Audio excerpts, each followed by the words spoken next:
British and Irish Lions versus Argentina, the first game of the 2025 tour. Who else is excited? Man, I am freaking buzzing for this. It's going to be a brilliant, brilliant rugby weekend as well. I mean, we got the top 14 semi-finals coming on. We also have the Super Rugby final in New Zealand with the Crusaders and Chiefs. I mean, big, big games. You also have the qualification for the Asia Championship into the second round, and whoever wins that championship makes it straight into the Rugby World Cup, with the second place team playing off against the runner-up of Africa, and then they go into the repechage. So a lot of rugby to watch, and I'm so excited. We're getting back into international rugby season. You know, watching the Super Rugby, watching the URC, watching these competitions just doesn't do the top level of international rugby justice, and I think we can all agree on that. But let's get into this one. We'll go through the team list of Argentina. I'll also do a little prediction, just a soft prediction, because we obviously have not seen the Argentinian team yet. But I think if we're going to go off pretty much the strongest Argentinian team, we'll do a prediction of that one. And I also want to bring this one thing out. I don't know if anyone else is disappointed. Maybe from Melbourne, you might be disappointed as well. But Australia have decided, obviously, since the Melbourne Rebels, the Super Rugby team who was set to play the British and Irish Lions is no more. They've obviously been canned. The sad thing is, instead of replacing it with a team that I think really deserves it, a team that has actually beaten the British and Irish Lions before, which is Fiji. I mean, Fiji's 1-0. The only team who's got a winning record, wouldn't say probably winning record, sorry, All Blacks probably have that, but the only team that is undefeated against the British and Irish Lions is Fiji. But instead, they decided they're going to make like a Indigenous all-star combined team based on race sort of thing.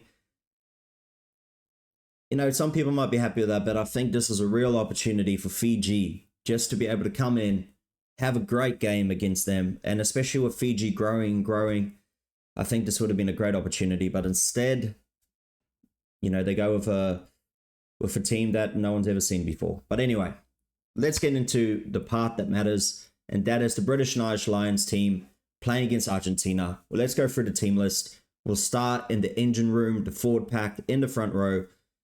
Even though I'm a back myself, right? I play 10, maybe a little bit overweight now, obviously getting a bit older, into the early 30s. But a game cannot be won without a good forward pack. That's just in my opinion. Let me know below if you agree. You know, this is a big testament to the forwards, even though I give them crap. You know, I always say, you know, there's a reason why you're forward, and that's because you're not skilled and you're not smart. But times have changed, right? Let's start in the front row. So we'll start with Ellis Genge from Bristol, Luke Cowan-Dickey from Sale Sharks with a pretty interesting inclusion. Then you got Finlay Bealham from Connacht, obviously being born in Australia, so it's going to be extra meaningful for him once he does get to Australia. Murray Toje from Saracens, captaining as well. Tyg Byrne from Munster. Tom Curry from the Sharks. You got Jack Morgan from Ospreys. And then you got Ben Earl from Saracens. I mean, that loose three, seriously, that is like a cheat code. They're going to be stealing balls, big shots. I mean, Ben Earl, great ball runner, great jackler. Jack Morgan, workhorse jackler. Tom Curry, just an absolute jackler. Yeah, it's going to be tough for Argentina to hold on to the ball. I think there might be a few holding on penalties in this game. Now we move to the backs. You got Alex Mitchell coming by the way of Northampton, mixing it up with Finn Smith at number 10 with Northampton as well, so they have that bit of connection. Dwan van der Merwe on the left wing from Edinburgh by the way of South Africa. Bundy Aki for Connacht by the way of New Zealand. Sione Tuipulotu for Glasgow by the way of Australia. Tommy Freeman on the right wing from Northampton, and Marcus Smith from the Quins. Now, a couple of debutants. You got Tommy Freeman, you got Sione Tuipulotu, you got Finn Smith, you got Alex Mitchell, you got Ellis Genge, you got Finlay Bealham, you got Jack Morgan, and you got Ben Earl as well, all making their first appearance for the British and Irish Lions. And I think it's a great opportunity to do it. Now, let's go through the bench real quick. You got Ron and Callagher. From Leinster, you got Pierce Kuman from Edinburgh, by the way, of South Africa. You got Tyg Furlong from Leinster. You got, good to see him back, by the way. Absolute legend of the game and just a gentleman as well. Scott Cummings from Glasgow. Henry Pollock from the Saints. You got Thomas Williams from Gloucester, you know, the second Welsh player to make it. You got Elliot Daly from Saracens and Mac Hansen from Connacht, by the way of Australia as well.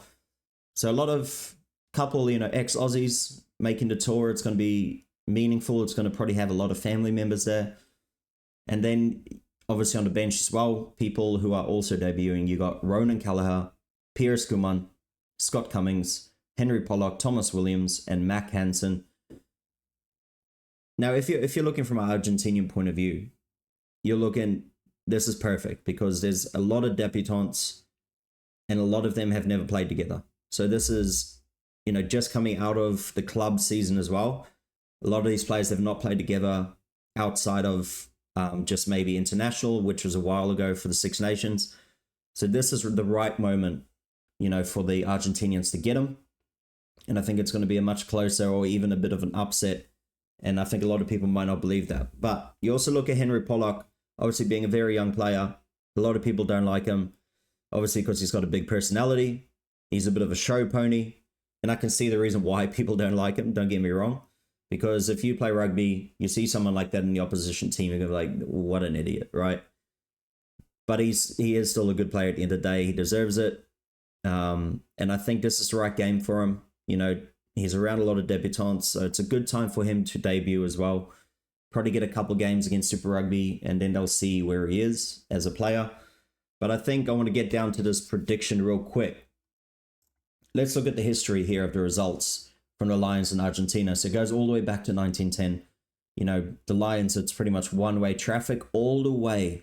So they have a big 69-year gap where they play against Argentina again. So it's 23-0 back in 1936 and then 25-all back in 2005 before the New Zealand tour. Played in Cardiff, had a brilliant draw. I'd definitely tell you to go back and watch the highlights. I watched the full game. It was a brilliant game, back and forth. But like I said, getting them first up, having not played together for a while. You know, these players are all new, different countries. They hate each other in the Six Nations, and now they got to play together. So I think Argentina, you know, if I'm going to go for a prediction here, I think it's going to be close. I think the winning margin will be 4 points in this game. I also think that it'll be 28-24 scoreline. You know, few tries, couple conversions, couple penalties. And I think 28-24 final score going to Argentina. I think Argentina will upset them. I think Argentina will pull it through if they have their full team. If Argentina don't have the full strength team, if they're missing a couple players, I think the Lions come out and win this. Obviously, Argentina are missing some players, key players, because they are playing in France, right? So they're playing in Toulouse, that sort of thing. So I think, you know, it's 50-50 really. But I do think Argentina will pull this off. I predicted it a few months ago. I did say that they'll probably end up winning. But obviously now with players missing, it's a bit of a tough decision here.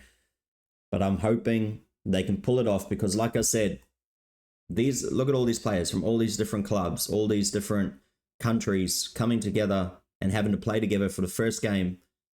It's going to be tough, especially when you're implementing your own style.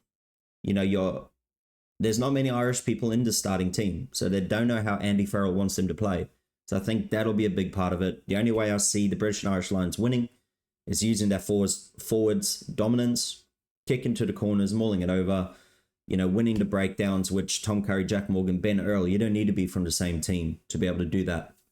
So I can see them winning, obviously with people missing for Argentina and also with just using that brute strength that they have up front. So we'll see how it all goes. It's going to be a brilliant game. I'm just happy international rugby's back. And on my next video, we'll go through the Asia competition, you know, with Hong Kong, Sri Lanka, Korea, and the UAE. Winner of it going straight to the Rugby World Cup. Runner-up, obviously getting possibly a second chance.